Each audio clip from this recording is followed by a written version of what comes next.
아멘. 우리 시간 밤이나 낮이나 우리 함께 찬양 드리겠습니다.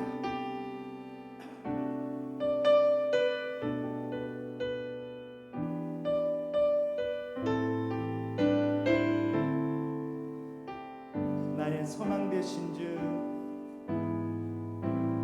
나의 소망 되신 주, 주를 바라봅니다. 다시 오실 나의 왕 예수, 주를 기다립니다. 나의 소망 되신 주, 나의 소망 되신 주, 주를 바라봅니다. 다시 오실 나의 왕 예수, 주를 기다립니다. 밤이나 낮이나 어제나 오늘도 영원히 주만 찬양해. 괴롭고 슬플 때 낭만하여 넘어져도 언제나 주만 찬양하겠네. 나의 소망 되신 주, 나의 소망 되신 주, 주를 바라봅니다.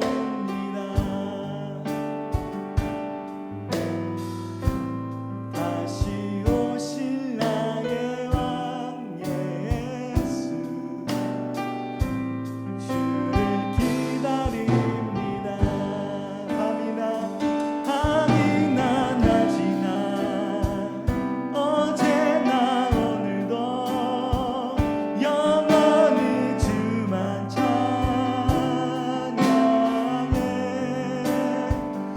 괴롭고 슬플 때 낭만하여 넘어져도 언제나 주만 찬양하. 밤이나 낮이나 어제나 오늘도 영원히 주만 찬양해. 괴롭고 슬플 때 낭만하여 넘어져도 언제나 주만 찬양하겠네. 밤이나 낮이나 어제나 오늘도 영원히 주만 찬양해.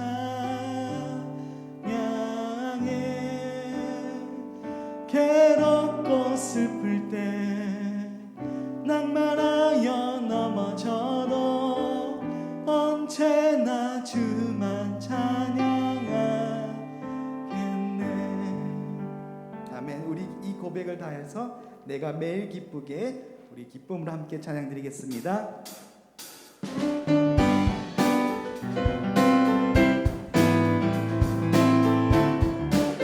내가 매일 기쁘게, 내가 매일 기쁘게 순례의 길 행함은 주의 팔이 나를 안보함이요. 내가 주의 금목을 받는 참된 비결은 주의 영이 함께함이라. 성령이 계시네, 할렐루야 함께하시네. 주의 길을 걸으며 밤낮 기뻐하는 것 주의 영이 함께함이. 전에 죄에 빠져서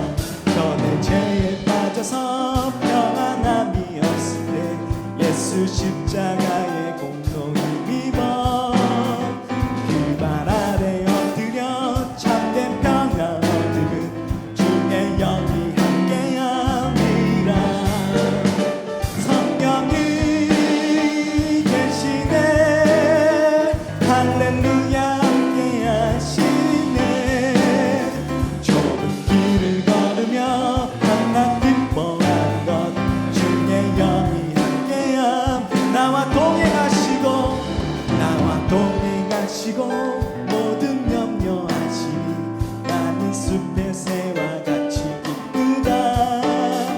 내가 기쁜 마음으로 주의 뜻을 행함은 주의 영이 함께함이라. 성령이 계시네 할렐루야 함께하시네. 좋은 길을 걸으며 밤낮 기뻐하던 주의 영이 함께함이라. 세상 모든 정욕과 나의 모든 욕망은 십자가에 이미 못을 박았네. 어두운 밤이 지나고 무거운 짐 벗으니 주의 영이 함께함이라. 성령이 계시네 할렐루야 함께하시네.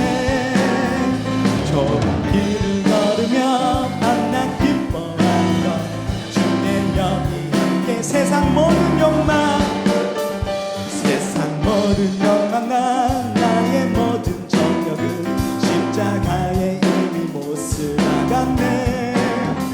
어두운 밤이 지나고 무거운 짐 벗으니 주의 영이 함께합니다.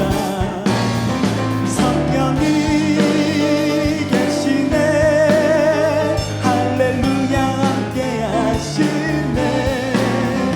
좋은 길을 걸으며 밤낮 기뻐하던 주의 영이 함께하니. 성령이 계시네 성령이 계시네 할렐루야 함께하시네. 좋은 길을 걸으며 밤낮 기뻐하던 주의 영이 함께합니다. 우리 하나님께 영광의 박수를 드리겠습니다. 우리 마지막으로 오직 주의 사랑에 매여 내 영 기뻐 노래합니다. 함께 찬양 드리겠습니다.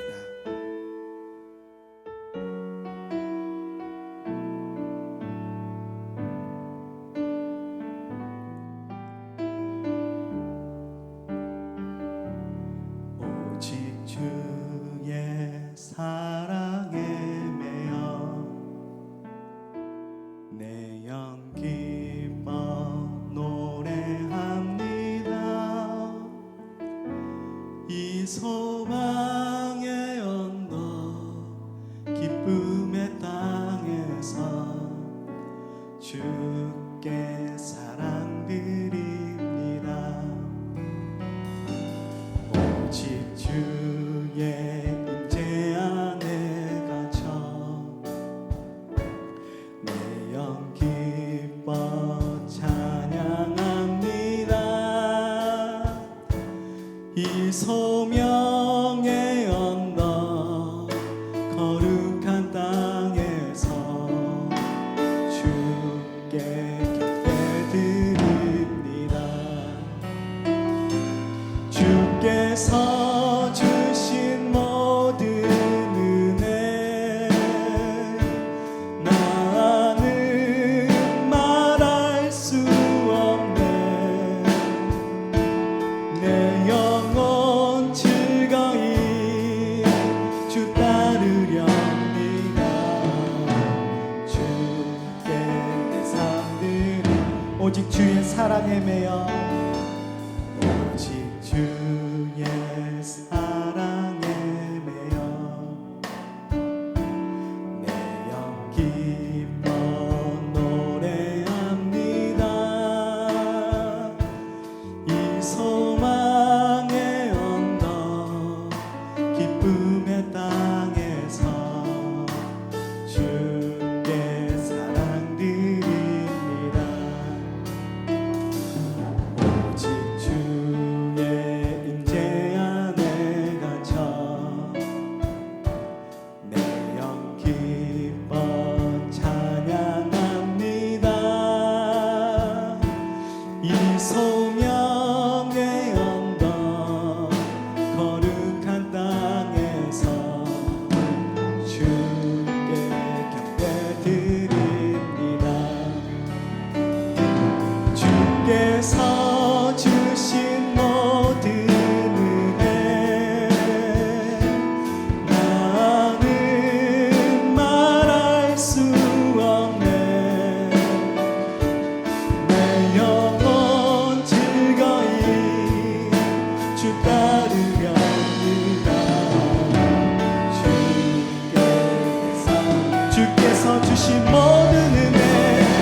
주님 아버지, 주님의 사랑으로 나를 붙잡아 주시옵소서.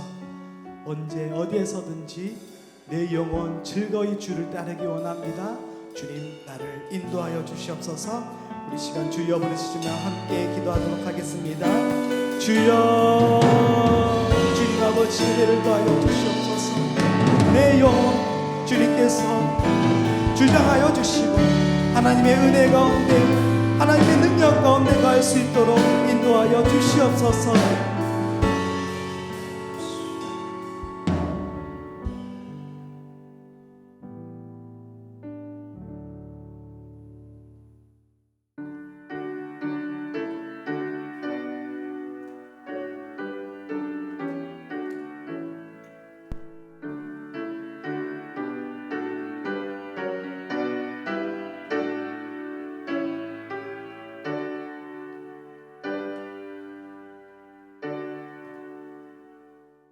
함께 신앙 고백하겠습니다. 나는 전능하신 아버지 하나님 천지의 창조주를 믿습니다.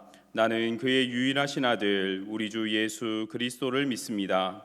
그는 성령으로 잉태되어 동정녀 마리아에게서 나시고 본디오 빌라도에게 고난을 받아 십자가에 못 박혀 죽으시고 장사된 지 사흘 만에 죽은 자 가운데서 다시 살아나셨으며 하늘에 오르시어 전능하신 아버지 하나님 우편에 앉아 계시다가 거기로부터 살아있는 자와 죽은 자를 심판하러 오십니다.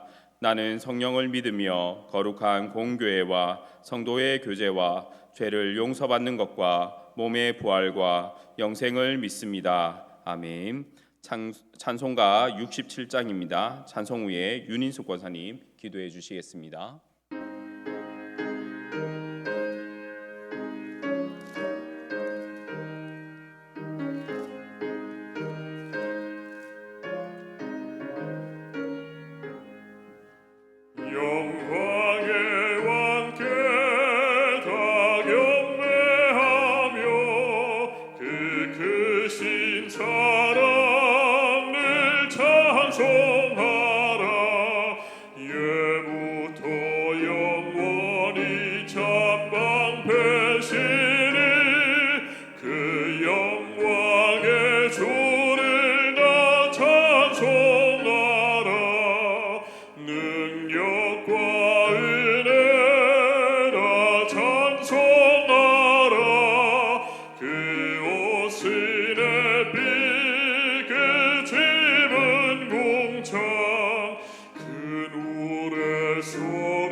기도하겠습니다.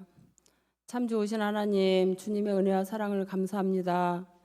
죄악으로 인하여 죽었던 저희들을 주님의 십자가의 보혈로 저희들을 깨끗하게 하시고 구원의 반열에 세워주셔서 참으로 감사를 드립니다. 하나님, 저희들은 주님의 그 큰 사랑을 아버지 하나님이여 알면서도 깨닫지 못하고 또 행하지 못함을 주님 용서하여 주시옵소서. 주님의 그 사랑을 우리가 알진대 저희들은 인간의 욕심과 인간의 세상의 것을 바라보며 세상 것과 타협할 때가 너무나 많았습니다. 하나님 저희들을 불쌍히 여겨 주시옵시고 모든 죄악에서 깨끗게 하여 주시옵시기를 주여 간절히 바라옵고 원하옵나이다. 하나님 저희들을 또 다니엘 기도회를 통하여서 아버지 하나님이여 기도하고 있습니다. 하나님 코로나19가 하루속히 종식되게 도와주시옵시고 이 모든 예배가 회복되게 하시고 가정과 직장과 사업장 위에 주님께서 정말로 일상으로 돌아가기에 부족함이 없도록 하나님 회복시켜 주시옵시기를 주여 간절히 바라옵고 원하옵나이다. 하나님 이 나라와 이 민족을 위하여 기도합니다. 하나님 대통령과 많은 유정자들을 붙잡아 주시옵소서. 저들에게 지혜와 명철을 허락하여 주시옵소서. 이 어려운 시국을 잘 아버지 하나님이여 헤쳐나갈 수 있도록 주님께서 지혜를 주시옵시기를 주여 간절히 바라옵고 원합나이다. 하나님 그리하여서 이 나라가 정말로 선교하는 나라가 되게 하시고 구제하는 나라가 되게 하시고 어느 나라보다 아버지 하나님이여 선진국으로 향하기에 조금도 부족함이 없는 나라가 될 수 있도록 주님 이 나라를 불쌍히 여겨 주시옵시기를 주여 간절히 바라옵고 원하옵나이다. 한국교회를 위하여 기도합니다. 하나님 한국교회를 주님 붙잡아 주시옵소서. 영적으로 회복되게 도와주시옵소서. 한두 사람의 생각과 아버지 하나님이여 그러한 행동으로 인하여서 많은 교회가 피해를 보고 많은 교회가 어려움을 당하고 우리 성도들이 정말로 전도도 할 수 없을 만큼 아버지 하나님이여 불안한 가운데 있습니다. 하나님 정말로 하나님의 뜻이 어디에 있는지 분별할 수 있는 지혜와 명철을 저희들에게 허락하여 주셔서 날마다 그 말씀 붙잡고 저희들이 기도할 수 있는 아버지 하나님이여 우리 성도들이 다 되어질 수 있도록 주님 도와주시옵소서. 세계 방방곡곡에 아버지 하나님이여 선교사로 가 있는 우리 선교사님들을 붙잡아 주시옵시고 언어도 통하지 아니하고 기후도 맞지 않는 곳에서 주님의 말씀을 증거할 때마다 500년의 역사가 나타나게 하시고 회개의 운동이 일어나게 하시고 하나님 정말로 그들의 마음이 아버지 하나님 뜨거워져서 엠마오로 가던 두 제자와 같이 저희들의 마음이 변화될 수 있도록 주님 은혜 베풀어 주시어서 땅끝까지 주님의 복음을 전파할 수 있는 귀한 은총을 허락하여 주시옵시기를 주여 간절히 바라옵고 원합나이다. 이 시간도 병마로 인하여서 어려운 가운데 있는 우리 성도들이 있습니까? 하나님 찾아가 주시어서 아버지 하나님여 치료의 강소를 비추시사 아버지 하나님여 하루속히 회복될 수 있도록 주님 은혜를 베풀어 주시옵시기를 주여 간절히 바라옵고 원합나이다. 저희들 1분 1초도 주님의 은혜와 주님의 도우심이 아니고서는 아버지 하나님이여 저희들을 살아갈 수가 없습니다. 하나님 저희들을 붙잡아 주시옵시고 불쌍히 여겨 주셔서 하나님 말씀 가운데 아버지 하나님이여 변화된 삶을 살아갈 수 있는 귀한 은총을 허락하여 주시옵소서. 아버지 하나님이여 우리 안일교회를 위하여 기도합니다. 하나님 오기양 목사님을 붙잡아 주시옵시고 영역을 7배나 더하여 주셔서 말씀을 증거할 때마다 그 말씀이 저희들의 영의 양식이 되게 하시고 영적으로 저희들이 회복되며 하나님 정말로 그 말씀 붙잡고 아버지 하나님이여 이 악한 세상을 살아나가기에 조금도 부족함이 없도록 주님 은혜 베풀어 주시옵소서. 우리 목사님과 사모님 또 많은 아버지 하나님이여 또 자녀들 위해 함께하여 주시옵시고 온전히 주님 앞에 기쁨으로 감사하는 삶을 살아갈 수 있도록 주님 인도하여 주시옵소서. 많은 부교육자님들을 위해 함께하여 주시옵시고 부교육자님들 같은 은혜로 주님께서 함께하여 주시옵소서. 하나님 또 우리 원로 목사님 하나님 기억하여 주시옵소서. 어렵고 힘든 상황 속에서 아버지 하나님이여 정말로 건강을 지켜주시옵시고 그 가정에 기쁨이 넘치게 하시고 감사의 삶이 넘칠 수 있도록 그 가정을 지키시고 주님 인도하여 주시옵시기를 원하옵고 기도합나이다. 하나님 이 시간에 또 우리 아버지 하나님이여 수요 성가대 위에 함께하여 주시옵시고 찬양을 통하여서 저희들의 마음 문이 열리게 하시고 찬양을 통하여서 저희들의 기쁨이 샘솟듯 아버지 하나님이여 솟아나는 이 시간 되게 하여 주시옵소서. 말씀을 들고 서시는 우리 아버지 하나님이여 김성호 목사님 위에 함께하시고 목사님의 말씀을 통하여 저희들의 심령이 아버지 하나님이여 변화되고 뜨거워질 수 있도록 주님 인도하여 주시옵소서. 아버지 하나님 그리하여서 우리 모든 한일교회 성도들이 말씀으로 순종하며 하나님 뜻에 합당한 삶을 살아갈 수 있도록 주님 역사하여 주시옵소서. 예배드리는 처음 시간이오니 마치는 시간까지 아버지 하나님의 악한 사탄막에 틈타지 못하게 하시고 주님 홀로 영광받아 주시옵소서. 모든 것을 주님께 의지하며 거룩하신 예수님의 이름으로 감사하며 기도합나이다. 아멘.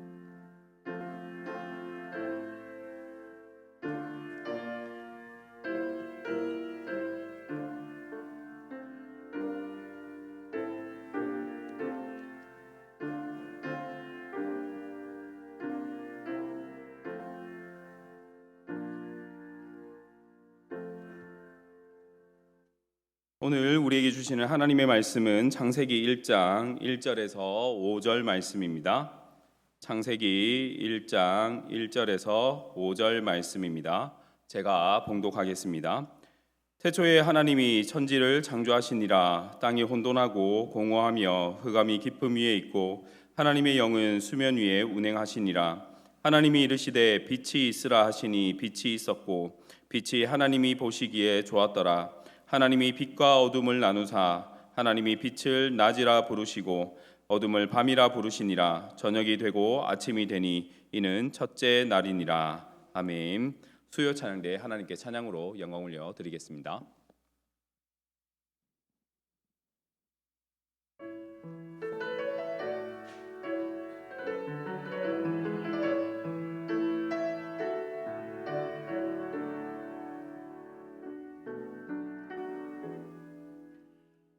내가 엄마 품속에서 고통 중에 태어났지만 나를 구원하신 하나님 날 택하시고 존귀케 하셨네. 내 평생의 여호와를 섬기며 그 말씀만 따라 살아가리. 주의 집에 나 항상 거하리니.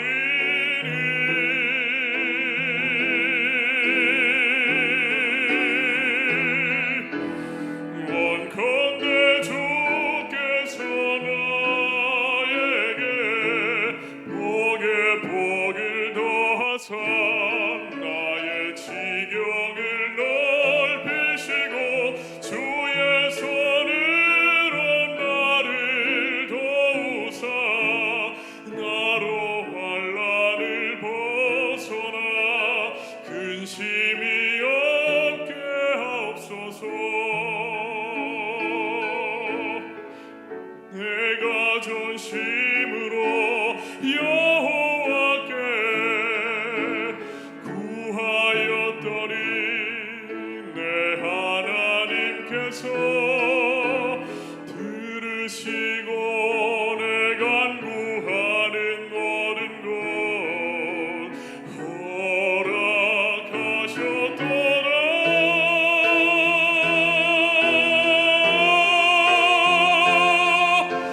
원컨대 주께서 나에게 복에 복을 더하사 나의 지경을 넓히시고 주의 손으로 나를 도우사 나로 환난을 벗어나 근심이 없게 하옵소서. 나의 구원 주님이여.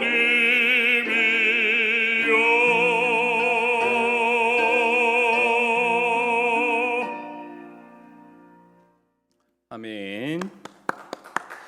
잠시 한번 기도하겠습니다. 사랑과 은혜가 풍성하신 우리 하나님 아버지, 이 시간 주의 진리의 말씀을 조금 더 깊게, 조금 더 넓게, 조금 더 높게 배우려고 합니다. 성령 하나님께서 인도하여 주시고 진리의 빛을 비추어 주셔서 주의 말씀을 바르게 깨달을 수 있는 귀하고 복된 이 시간이 될 수 있도록, 수요 기도회가 될 수 있도록 주께서 인도하여 주시옵소서. 감사드리옵고 예수 그리스도의 이름으로 기도하옵나이다. 아멘.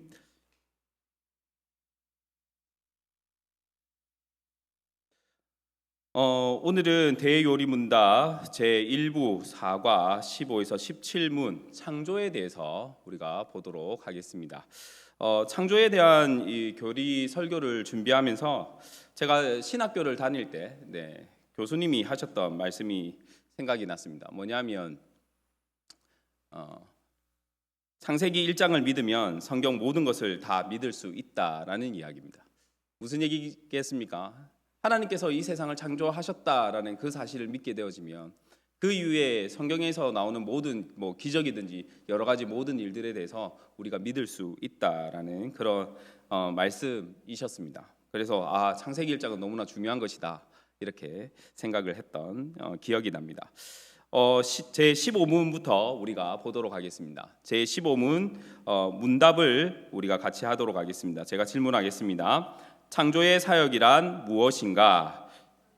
창조의 사역이란 하나님께서 태초에 그의 능력의 말씀으로 6일 기간 안에 모두 매우 좋게 그 자신을 위하여 세계와 그 안에 있는 모든 것을 무로부터 만드셨던 것이다. 1번을 보시면 성경의 첫 세 단어가 지니는 중요성은 무엇인가? 라고 질문을 하고 있습니다. 창세기 1장 1절 말씀도 다시 한번 읽어보도록 하겠습니다. 시작. 태초에 하나님이 천지를 창조하시니라. 아멘. 한글 성경을 보면 성경의 첫 세 글자는 태초에 하나님이 천지를입니다. 하지만 히브리어로 보면 태초에 창조하시니라 하나님이 이렇게 되어 있습니다. 히브리어로 하면 발음은 별로 안 좋지만 베레시트 바라 엘로힘이라는 그렇게 얘기를 합니다. 태초에 창조하시니라 하나님, 이 세 단어의 중요성에 대해서 무엇인지 첫 번째 태초에라는 말부터 우리가 보도록 하겠습니다. 태초에라는 이 단어는 우주가 시작되었음을 말하는 것입니다. 태초라는 말은 시작을 의미하는 것이죠. 시작이 있으면 무엇이 있겠습니까? 시작이 있으면 끝이 있습니다. 따라서 태초라는 말 속에는 하늘과 땅에 속한 모든 것이 시작과 끝이 있다라는 의미를 담고 있는 것이죠. 다른 말로 말하면 이 땅의 모든 것은 영원하지 않다라고 말할 수 있는 것입니다.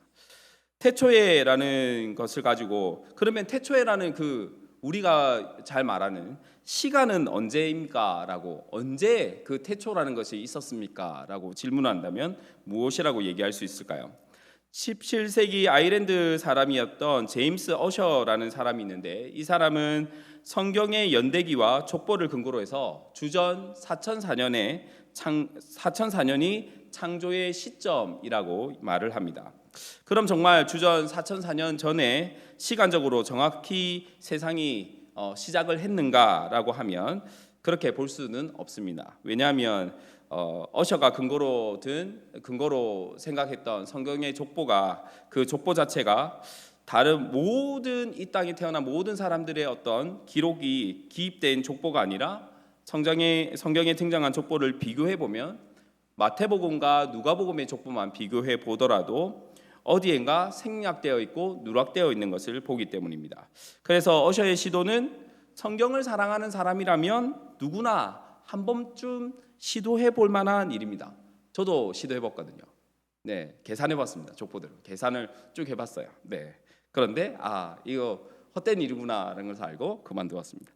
그것이 세상이 시작된 시간이라고 분명히 말할 수가 없는 것입니다. 진화론자들은 수백만 혹은 수천만 년이라는 오랜 시간을 세상이 시작된 시간으로 말을 하기도 합니다. 저는 이제 세상이 의도적으로 생겨났다라고 진화론자들은 얘기한다라고 말씀드렸는데 왜냐하면 진화론자들은 기본적으로 창조를 부인하기 때문입니다. 믿지 않기 때문에 그렇습니다.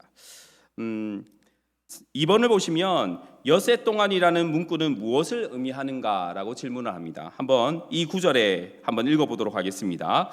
이 구절의 가장 자연스러운 의미는 24시간을 하루로 하는 문자적인 유일 동안을 뜻한다. 그러나 어떤 정통적인 성경학자들은 날이라는 단어가 아주 긴 시간을 의미한다고 주장하기도 한다. 하루가 주님께서 천년이기도 하며 천년이 하루이기도 하다는 것이다. 그러나 창세기 1장의 가장 자연스럽고 그럴듯한 의미는 문자적인 6일로 보인다입니다. 베드로후서 3장 8절 말씀도 함께 읽어보도록 하겠습니다. 베드로후서 3장 8절입니다. 사랑하는 자들아 주께는 하루가 천년 같고 천년이 하루 같다는 이 한 가지 일을 잊지 말라. 아멘. 분명히 하나님의 시간 속에서는 하루가 천년과 같고 천년이 하루와 같습니다. 하지만 창세기를 읽은 1차 독자를 생각하면 창세기를 적은 사람은 보통 모세라고 봅니다. 모세오경이라서 창세기, 출애굽기, 레위기, 민수기, 신명기를 적은 사람을 모세라고 보는 것이죠. 그렇다면 이 모세가 적은 이 창세기를 처음 읽은 사람은 누구겠습니까? 출애굽한 이스라엘 백성들인 것이죠. 그들이 하루라는 개념을 가지고 있을 때 어떤 개념을 가지고 있었을까요? 어떤 개념을 가지고 있었냐면 우리가 알고 있는 24시간의 개념을 가지고 있었다라고 보는 것이 더 자연스러울 것입니다. 그렇다면 태초에라는 태초에라는 것은 시간적으로 언제를 말하는 것일까요? 물어본다면 어떻게 대답을 해야 되겠습니까?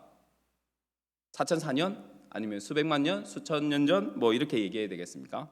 그렇지 않죠. 성경은 그 시간을 정확하게 언급하고 있지 않습니다. 다만 무엇이라고 언급하고 있냐면 태초에라고 말하고 있는 것입니다. 그래서 세상이 언제 창조되었습니까? 라고 한다면 우리가 성경적인 대답은 몇 년 만에, 몇 년 전에가 아니라 태초에 하나님께서 창조하셨습니다. 그 대답이 가장 성경적인 대답입니다. 3번을 보겠습니다. 3번을 보시면 창조 교리가 하나님의 본질에 대해 무엇을 나타내는가 질문을 합니다. 대답을 하나님은 함께 읽겠습니다. 하나님은 세상에서 독립적인 분이시며 무엇이든지 하실 수 있는 무한하신 초자연적인 능력을 지닌 전능하신 분이시다라고 대답을 합니다. 창조하시니라라는 이 창조의 기본적인 의미는 무엇이냐면 무에서 유를 만들었다라는 것입니다. 창조라는 단어란 이 단어 자체는 오직 하나님께만 쓸 수 있는 단어입니다. 왜냐하면 이 땅에서는 무에서 유를 창조할 수 있는 존재는 아무도 없기 때문입니다. 그런데 요즘에 전부터 이런 용어들이 좀 있었죠. 창조 경제 그리고 창조 건축, 요즘에는 크리에이터 이런 단어들 있지 않습니까? 이 단어들이 하나님의 창조를 인정한다는 개념으로 쓰면 참 좋은 말들입니다. 그런데 자신이 만들어내는 어떤 것을 창조라고 표현을 한다고 한다면 그렇다면 그것은 잘못된 표현이라고 생각합니다. 그래서 우리는 창조주 하나님을 믿습니다. 세상을 창조하신 그분이 하나님이심을 우리가 믿는다라는 것이죠. 창조를 통해 우리가 하나님에 대해 알게 되어지는 것은 무엇이냐면 하나님은 이 세상에 포함된 분이 아니다라는 것입니다. 그리고 하나님은 이 세상에 포함되지 않으신 분이신데 오늘날 이 시대에는 범신론이 좀 유행을 합니다. 무엇입니까? 무엇이나 신이 될 수 있는 시대입니다. 간단한 예로 뭐라고 합니까? 유느님 이런 거 있지 않습니까? 농담삼아 하는 얘기고 웃자고 하는 얘기긴 하지만 그런 것조차도 무엇인가를 신격화시키는 이러한 모습들은 어떤 이 시대적 그것을 반영하는 것이기도 하죠. 하지만 하나님은 이 세상과 구별된 거룩하신 하나님이십니다. 하나님이란 존재 자체는 창조주 하나님께서는 이 세상과 구별된 것이죠. 무엇이나 다 할 수 있다는 것이 무엇을 의미하는지 사람은 알 수가 없습니다. 무엇이든지 다 할 수 있다는 것을 사람은 이해할 수 없습니다. 왜 그렇습니까? 왜 그렇냐면 우리는 무엇인가를 다 해본 적이 없기 때문입니다. 다 할 수도 없고 그래서 그것을 이해한다는 것은 불가능하죠. 사람은 하나님이 창조하신 창조 세계를 통해서 하나님의 전능하심을 깨닫게 되고 하나님에 대한 경외함을 느끼게 됩니다. 여러분은 자연 환경을 가운데서 어떤 경우에 갑자기 하나님의 무엇인가 자연을 통해 경외감을 느껴보신 적 없으십니까? 저는 최근에 언제 느꼈냐면 어느 폭포를 갔거든요. 폭포를 갔는데 그것을 볼 수 있는 곳이 난간을 이렇게 만들어 있는데 그 폭포 제일 높이 있는 것과 눈높이가 맞는 거예요. 거기서 이제 사진 하나를 찍으려고 하는데 다리가 후들거리더라고요. 뭔가 무섭더라고요. 단순히 폭포의 멀리에서 그것을 같은 높이에서 그것을 본다는 이유만으로 밑은 낭떠러지고요. 그 가운데서도 내가 두려움을 느끼고 무언가 무서움을 느낄 때 이런 것들을 생각해 보면 하나님이란 존재 자체는 감히 내가 무엇인가를 생각할 수 있는, 감히 내가 무엇인가 잣대를 잴 수 있는 그런 존재가 아니라는 생각을 가지게 되어집니다. 4번을 보도록 하겠습니다. 4번의 질문은 창조 사역에 있어서의 하나님의 목적은 무엇인가입니다. 하나님은 함께 읽겠습니다. 하나님은 만물을 하나님 자신을 위하여 지으셨다. 즉 하나님 자신의 완전하심과 영광을 드러내시기 위해 지으셨다는 것이다 입니다. 시편 19편 1절 말씀도 함께 읽겠습니다. 하늘의 하나님의 영광을 선포하고 궁창이 그의 손으로 하신 일을 나타내는도다. 아멘. 태초에 창조하신 분은 누구십니까? 라고 질문하면 그분은 하나님이십니다. 사람들도 자신이 하는 일에 목적이 있습니다. 너무 단순한 목적이라 할지라도 사람들이 하는 모든 일에는 목적이 있습니다. 하나님께서도 하나님의 창조 행위에 대해서 목적을 가지고 계십니다. 그것이 무엇이냐면 하나님의 영광입니다. 하나님을 나타내시는 것이죠. 창세기 1장에서는 엿새 동안 천지 만물을 창조하시는 그 가운데 거의 모든 곳에서 빠지지 않고 등장하는 말씀이 있습니다. 그것이 무엇이냐면 하나님이 보시기에 좋았더라라는 말씀입니다. 다른 말로 하면 하나님이 보시기에 선했더라라는 말입니다. 하나님께서는 천지 만물을 통해서 하나님의 선하심을 드러내신 것이죠. 그것이 하나님의 창조를 통해서 엿새 동안의 창조를 통해서 하나님의 선하심을, 하나님의 영광을 드러내신 것입니다. 제16문을 한번 같이 문답을 해보도록 하겠습니다. 제16문입니다. 하나님은 천사들을 어떻게 창조하셨는가? 대답을 하겠습니다. 하나님은 모든 천사들을 불멸하며 거룩하고 지식이 뛰어나며 능력이 강력하도록 창조하여 그의 명령을 수행하며 그의 이름을 찬양하도록 하셨으나 변화될 수 있는 존재로 창조하셨다입니다. 하나님의 창조 영역은 물질의 영역에만 국한되는 것이 아닙니다. 영적인 영역 또한 하나님의 창조의 영역 안에 포함되어져 있습니다. 다르게 표현하면 하나님의 주권은 모든 영역에 포함되어져 모든 영역을 덮고 있는 것입니다. 5번을 보겠습니다. 모든 천사들이 하나님에 의해 창조되었음을 믿는 것이 왜 중요한가입니다. 왜냐하면 읽겠습니다. 왜냐하면 그들 중에 누구라도 하나님에 의해 창조되지 않았다면 그들은 신적일 수 있으며 하나님처럼 영원 전부터 존재했을 것이기 때문이다. 골로새서 2장 18절 말씀도 함께 읽겠습니다. 아무도 꾸며낸 겸손과 천사 숭배를 이유로 너희를 정죄하지 못하게 하라. 그가 그 본 것에 의지하여 그 육신의 생각을 따라 헛되이 과장하고. 아멘. 이 땅에 사는 사람들의 공통된 특징이 있다면 모두 종교를 가지고 있다라는 것입니다. 그리고 그 종교의 특징은 신이 있다라는 것이죠. 그 중에 천사를 숭배하는 종교도 있는 것이죠. 골로새서를 보면 천사 숭배에 대해서 언급을 하고 있습니다. 사람은 모두 어떤 존재에 대해서, 신적 존재에 대해서 의지하려고 하는 그런 성향이 있습니다. 그것이 종교로 나타나는 것이죠. 그 가운데서 천사 또한 하나님의 창조물로 보는 것이 아니라 숭배의 대상으로 보기도 합니다.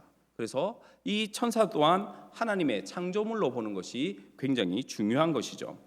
천사들과 인간이 서로 다른 점이 있다면 그것이 무엇일까요? 히브리서 1장 7절 말씀 함께 읽도록 하겠습니다. 히브리서 1장 7절입니다. 또 천사들에 관하여는 그는 그의 천사들을 바람으로 그의 사역자들을 불꽃으로 삼으시느니라 하였으되. 아멘. 천사들은 영만 가지고 있는 존재입니다. 인간은 영과 그리고 영혼과 그리고 육체를 가지고 있는 복합적인 존재인 것이죠. 그런데 성경에서 보면 천사들이 한 번씩 인간의 모습을 입고 인간의 모습으로 나타날 때가 있습니다. 그것은 천사들이 육체를 가지고 있다라는 의미일까요? 그런 의미는 아닙니다. 무엇이냐면 하나님께서 특정한 경우에 천사들을 사람들에게 보내실 때 사람의 모양으로, 사람이 놀라지 않도록 사람의 모양으로 보이시게 하시기도 하신다는 것이죠. 그리고 천사가 육체를 가지고 그런 모습이 천사가 육체를 가지고 있다라는 것을 말하는 것은 아니다라는 것입니다. 천사들과 사람들의 또 다른 차이점이 있다면 그것은 무엇일까요? 천사들은 서로 독립된 존재들입니다. 다른 말로 하면 한 조상 아래서 태어나지 않는다는 것이죠. 첫 번째 천사가 두 번째 천사의 아버지가 되고 두 번째 천사가 세 번째 천사의 아버지가 되는 이런 것이 아니라는 것입니다. 하지만 인류는 유기적인 단일성을 가지고 있죠. 무슨 말이냐면 모든 인간은 한 조상에게서 태어났습니다. 그 조상이 누구입니까? 아담입니다. 아담이나 한 조상을 통해서 모든 인류가 태어난 것이죠. 그래서 이러한 차이점들이 있습니다. 6번을 보도록 하겠습니다. 6번을 보시면 오래된 찬송에 표현된 다음과 같은 정서가 그릇된 이유는 무엇인가? 라고 질문합니다. 같이 읽겠습니다. 천사가 되어 천사들과 함께 서기를 원합니다. 이러한 찬송의 정서는 구속받은 자의 영원하고도 궁극적인 운명에 대한 성경적 교훈의 오해에 기인해 있다라고 말합니다. 제가 이 찬송가 가사를 혹시 이러한 찬송을 부르신 적이 있으십니까? 불러보신 기억이 있으십니까? 예. 저도 없어가지고 인터넷을 열심히 뒤졌는데 없더라고요. 그러니까 훨씬 전 세대에 누가 부르신 모양입니다. 네, 불렀던 모양입니다. 그런데 여기서 중요한 것은 무엇이냐면 천사가 되어 천사들과 함께 서기를 원합니다라고 고백을 했다는 것이죠. 우리는 천사가 될 수 있을까요? 없을까요? 우리는 천사가 될 수 없습니다. 왜냐하면 우리가 천사들과 다르게 무엇을 가지고 있기 때문입니까? 육체를 가지고 있기 때문입니다. 생각해보면 이러한 표현이 왜 나올까 생각해보면 육체를 조금 부정적인 시각으로 보기 때문에 죄악된 육체를 벗어버리고자 하는 의미가 여기에 담겨 있지는 않을까. 그리고 한편으로는 내가 하나님처럼 된다라고 표현한다는 자체가 신적 모독이 하나님께 좀 죄송한 것이 아닐까 이렇게 생각해서 천사라는 표현을 썼는지도 모릅니다. 하지만 그럼에도 불구하고 사람은 부활할 때에 영혼과 육체가 함께 부활하는데 이 모습은 누구의 모습과 같은 것입니까? 천사의 모습과 같은 것이 아니라 부활하신 예수님과 같은 모습입니다. 우리는 예수님처럼 부활합니다. 영혼과 육체가 함께 부활하는 것이죠. 그래서 우리는 천사와 같이 되기를 원할 필요도 없고 그렇게 될 수도 없습니다. 네. 성경이 말하고 있는 것은 너가 예수 그리스도와 같이 그렇게 부활할 것이다 라고 말씀합니다. 겸손한 표현으로 천사와 같이 되기를 원합니다. 이러한 표현은 뭔가 모르게 겸손한 표현일 수 있지만 성경적인 표현이 아니고 그것은 성경에 반하는 표현이기도 합니다. 그래서 우리는 주님처럼 예수님처럼 부활합니다. 예수님의 모습처럼 됩니다 라고 하는 것이 가장 성경적인 표현입니다. 예수님께서는 부활 시에 인간이 어떤 면에서도 결혼도 하지 않고 부부관계도 할 필요가 없는 천사와 같이 될 것이다 라고 말씀을 하셨습니다. 그러나 그것이 천사와 같은 그러한 존재가 된다라는 것을 의미하는 것은 아니다라고 분명히 아시면 좋겠습니다. 7번입니다. 어린아이와 관계에서 천사의 사역에 대해 우리 구주께서 말씀하신 놀라운 진리는 무엇인가입니다. 마태복음 18장 10절 말씀 함께 읽겠습니다. 삼가 이 작은 자 중에 하나도 업신여기지 말라. 너희에게 말하노니 그들의 천사들이 하늘에서 하늘에 계신 내 아버지의 얼굴을 항상 배옵느니라. 아멘.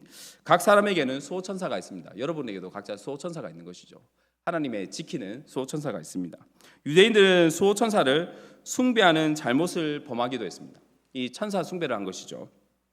성경은 천사들이 무엇이라고 얘기하고 있냐면 봉사자들이라고 히브리서 1장 14절에는 표현하고 있습니다. 천사들은 하나님을 섬기는 존재입니다. 또한 천사들은 우리를 섬기는 존재입니다. 하나님께서 그렇게 말씀하셨기 때문이죠. 제17문을 함께 보도록 하겠습니다. 제17문 문답을 하겠습니다. 하나님은 인간을 어떻게 창조하셨는가? 하나님이 함께 읽겠습니다.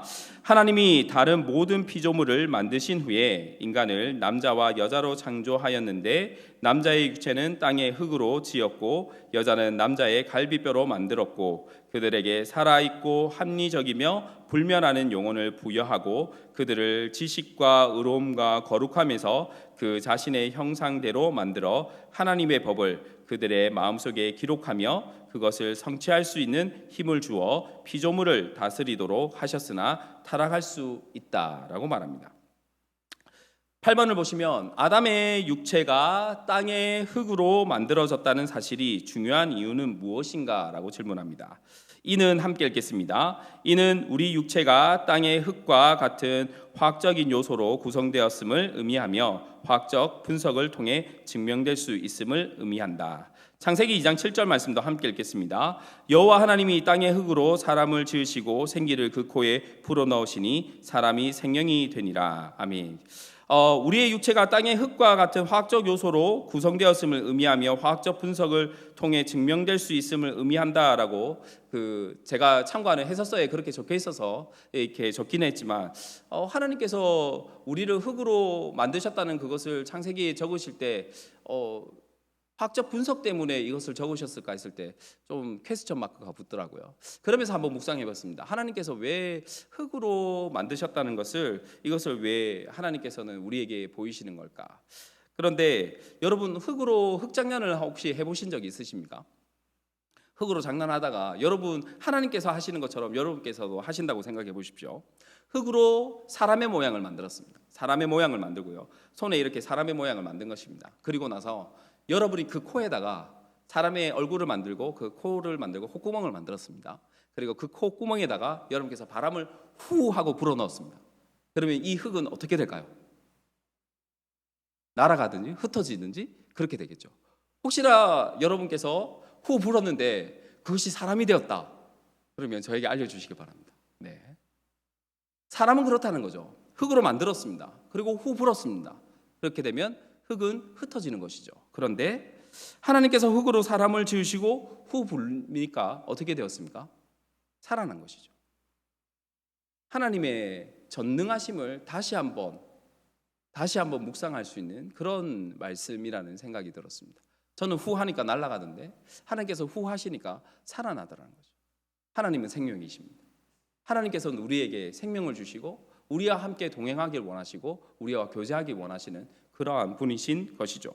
창세기 2장 22절은 이렇게 말씀합니다. 여호와 하나님이 아담에게서 취하신 그 갈빗대로 여자를 만드시고 그를 아담에게로 이끌어 오시니라고 말씀합니다.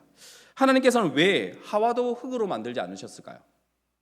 아담도 흙으로 만드셨으니까 아담도 그리고 하와도 그러면 흙으로 만들어도 되지 않겠습니까? 그런데 그렇게 하지 않으신 이유가 무엇일까요? 또 한편으로는 동물의 갈빗대로 만들어도 되지 않겠습니까? 그런데 하필 왜 아담의 갈빗대로 만드셨을까요? 하나님께서 여자를 남자의 갈빗대로 만드신 이유에 대해서 전에 내려오는 이야기 중에 하나는 제가 창조에 대해서 설교할 때마다 항상 이 예화는 드는 것 같습니다. 네, 하나님께서 그 갈빗대로 하와를 만드셨다고 하실 때 항상 이 얘기는 항상 하는 것 같습니다. 혹시 제가 했던 얘기가 기억나시는 분 계십니까? 네, 제가 다시 해도 괜찮을 것 같습니다.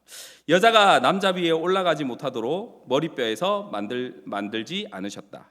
짓밟히지 않도록 발뼈에서 만들지도 않으셨다. 남자와 동등하게 하기 위해 옆구리 부분에서, 그의 보호를 받기 위해 팔 밑에서, 그리고 그의 사랑을 받기 위해 심장 가까운 곳에서 쥐한 뼈로 만드셨다. 하나님께서 갈빗뼈로 하와를 만드신 이유를 이렇게 설명하는 이야기를 한번 인용해 보았습니다.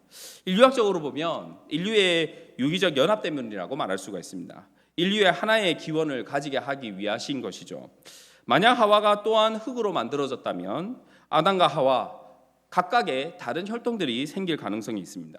하지만 하나님께서는 아담이라는 한 혈통을 통해서 하나님께서 하나님의 구원의 사역을 이루어 가기를 원하셨던 것이죠. 그래서 아담의 갈빗대로 하와를 만드셨다, 이렇게 볼 수도 있습니다.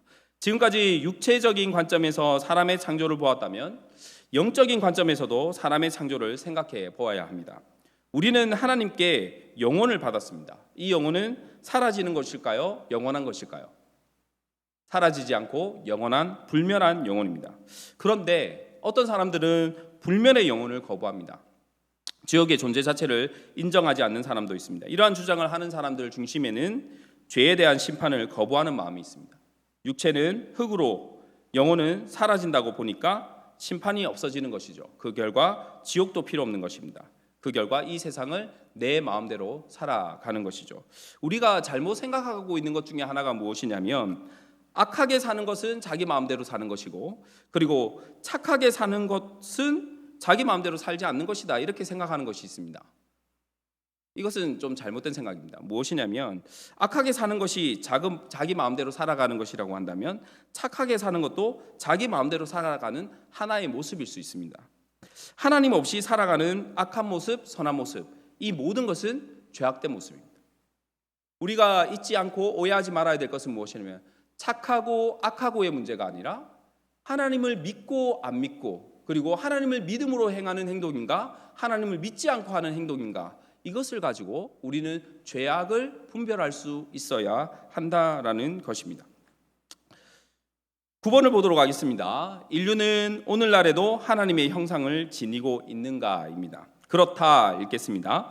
그렇다. 그러나 현재 인간에게 남아있는 하나님의 형상은 창조 시에 받았던 완전한 형상이 아니다. 오히려 그것은 죄로 말미암아 타락으로 황폐되고 훼손되었다. 그럼에도 오늘날 모든 인간들에게는 아직 훼손된 형상이 남아있다.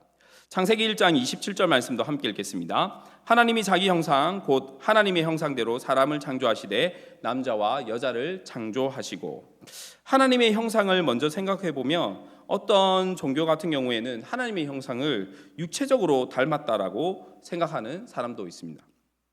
어떤 종교는 그렇습니다. 하지만 하나님의 형상은 육체적인 면과 관계가 없습니다. 언급되지 않았다는 것이죠. 골로새서 3장 10절 말씀, 그리고 에베소서 4장 24절 말씀 함께 읽어보도록 하겠습니다. 새 사람을 입었으니 이는 자기를 창조하신 이의 형상을 따라 지시기까지 새롭게 하심을 입은 자니라. 하나님을 따라 의와 진리의 거룩함으로 지으심을 받은 새 사람을 입으라. 아멘. 골로새서 3장 10절과 에베소서 4장 24절의 말씀을 따르면 하나님의 형상이라는 것은 지식과 의와 거룩으로 구성되어 있다라고 말씀합니다. 다른 말로 표현하면 인간 안에 있는 하나님의 형상은 인간의 이성적 본성과 인간의 도덕적 본성, 그리고 인간의 영적 본성으로 구성되어져 있습니다. 혹은 우리라는 인간이 마음과 양심의 소유를 하고 있고 하나님을 알고 사랑할 수 있는 능력의 소유자라고도 말할 수가 있는 것이죠. 인류는 오늘날에도 하나님의 형상을 지니고 있습니다. 하나님의 형상이 죄로 훼손되었지만 남아있는 것이죠. 창세기 1장 28절 말씀도 함께 읽어보도록 하겠습니다. 하나님이 그들에게 복을 주시며 하나님이 그들에게 이르시되 생육하고 번성하여 땅에 충만하라. 땅을 정복하라. 바다의 물고기와 하늘의 새와 땅에 움직이는 모든 생물을 다스리라 하시니라. 아멘. 하나님으로 형상된 창조된 사람만이 이 세상을 다스릴 수 있는 유일한 피조물입니다. 다스림의 영역은 단순히 동식물의 수준을 돌보는 수준을 넘어섭니다. 육체적 영역, 지적인 영역, 그리고 도덕적 영역, 창조적 영역, 사회적 영역, 종교적 영역, 이 모든 영역에 인간의 다스림이 있어야 한다라는 것이죠.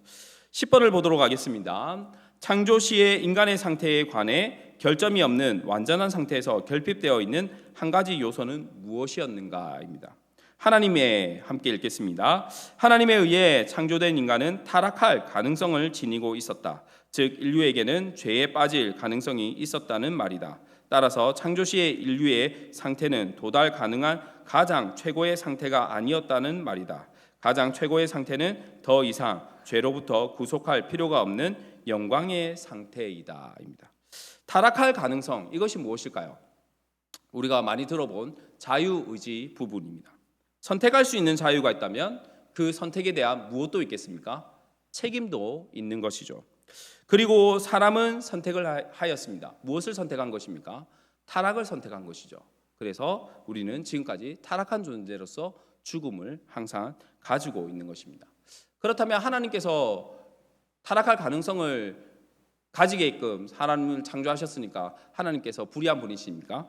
그렇게 말하면 안 됩니다. 그것은 또 다음 시간이나 언제 시간이 되면 한번 언급할 기회가 있다라고 생각합니다. 주 안에서 말씀을 듣는 성도 여러분, 우리는 창조주 하나님을 믿습니다. 우리가 믿는 것은 세상에 나와 있는 이론을 믿는 것이 아니라 하나님의 말씀인 성경을 믿습니다. 코로나19라는 어려운 상황이 있고 그 가운데서 우리는 지금 믿음의 한 걸음을 요청받고 있습니다.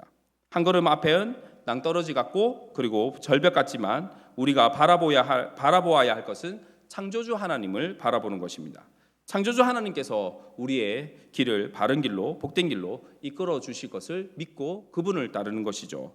저와 여러분을 통해 창조주 하나님의 영광이 이 땅에 나타나기를 바랍니다. 코로나19라는 상황 속에서도 하나님의 영광이, 창조주 하나님의 영광이 저와 여러분을 통해서 나타나기를 주님의 이름으로 축복합니다. 잠시 한번 기도하도록 하겠습니다. 온 세상 만물을 창조하신 하나님 아버지, 이 어려운 시대 가운데 믿음을 잃지 않고 주의 말씀을 붙들고 오늘 하루를 신실하게 살아내는 모든 성도들을 지켜주시기를 간절히 소원합니다. 오늘 말씀을 들은 모든 성도들을 통해 창조주 하나님의 영광이 나타나기를 바라옵고 이 모든 말씀 우리 주 예수 그리스도의 이름으로 기도하옵나이다. 아멘.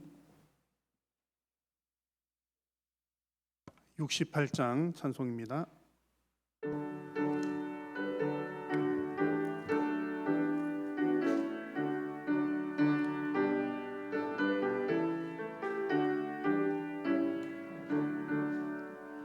오 하나님 우리의 창조주시니 내 주님께 귀한 것 드립니다. 내 주께만 엎드려 경배드리며 내 주의 이름 높이 찬양하네. 오 하나님 우리의 대주제시여 큰 풍랑일 때도 도우셨네. 죽음에서 우리를 구하셨으니 내 주의 이름 높이 찬양하네.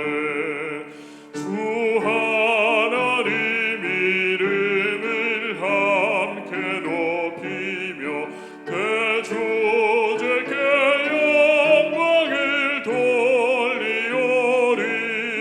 그 능력이 우리를 지켜주시니 주 하나님을 높이 찬양하네.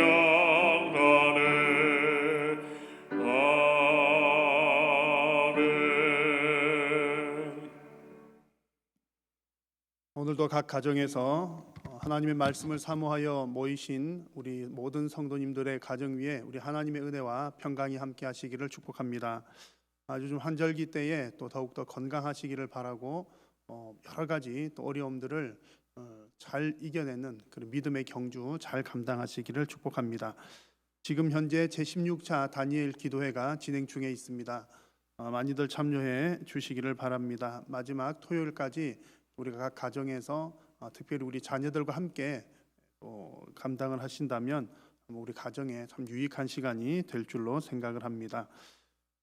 이렇게 어려운 때에 또 개인의 경건 생활에 더욱더 힘쓰는 우리 성도님들 되시기를 바랍니다. 또 나머지 광고들 홈페이지에 있는 주보 내용들을 참고해 주시기를 바랍니다. 제가 기도하겠습니다. 살아계신 우리 하나님 은혜를 감사합니다. 오늘 이 밤에도 살아계신 우리 하나님께서 영광을 받아주시고 또한 하나님의 귀한 말씀을 또한 듣게 하심을 감사합니다. 하나님께서 우리를 창조하신 그 선한 목적들에 관한 귀한 하나님의 음성을 들었사오니 주님 우리의 삶의 목적과 또 삶의 의미들을 또 늘 깊이 생각하고 묵상하게 하시며 또 하나님 우리의 창조주 되신 하나님 앞에 날마다 영광 올려드리는 귀하고 복된 성도님들이 다 되게 하여 주옵소서. 하나님 코로나19가 속히 종식될 수 있도록 하나님께서 은혜 베풀어 주시옵기를 원합니다.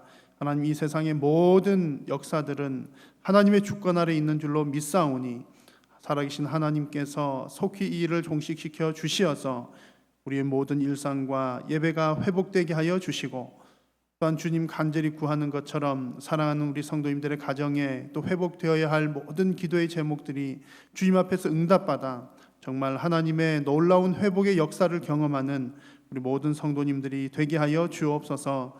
하나님 아버지 주께서 도우시고 함께 하시어서 이런 어려운 때에도 하나님께서 주님의 몸된 예수 그리스도의 피로 값주고 세우신 우리 한일교회가 더욱더 견고하게 세워져 갈 수 있도록 인도하여 주시고 여러 가지 어려움들 가운데에서도 흔들림 없이 주님 반석 위에 든든하게 세워져 가게 하여 주옵소서. 우리 모든 성도님들 있는 곳곳마다 성령께서 동행하여 주시고 함께하여 주시고 또 특별히 주님 이렇게 온라인으로 예배할 때에 또 온라인 예배에 참석하기 어려운 환경에 있는 우리 성도님들 또한 주님 위로하여 주시어서 우리가 속히 모여 예배할 수 있도록 하나님 은혜 도하여 주옵소서. 오늘 이 밤에 주님 앞에 예배하면서 또한 간절한 기도의 제목으로 나온 우리 귀한 성도님들이 있습니다. 주님, 우리 각 가정의 성도님들의 모든 기도의 제목들이 하나님의 뜻을 따라 응답받게 도우시고 하나님의 살아계심을 주님 또한 날마다 경험하는 우리 모든 성도님들이 되게 하여 주옵소서. 주님, 또 주일 예배 때까지 주님 늘 하나님과 동행하는 삶이 되게 하여 주시고 또 새벽마다 주시는 그 하나님의 은혜를 체험하며 날마다 매 순간마다 하나님의 은혜로 주님과 동행하는 삶으로 승리한 삶이 되게 하여 주옵소서.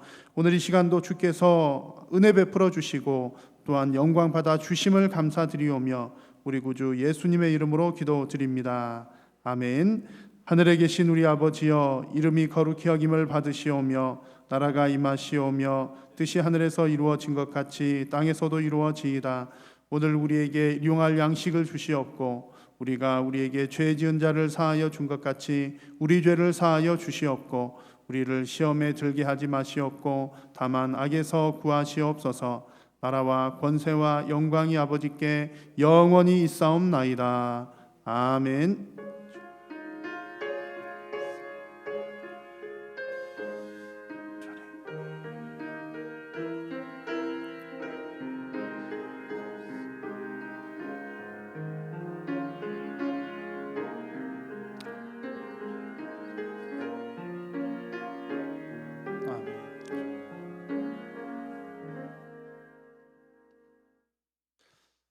예배를 마쳤습니다. 성령님과 동행하시는 복된 날이 되시기를 바랍니다.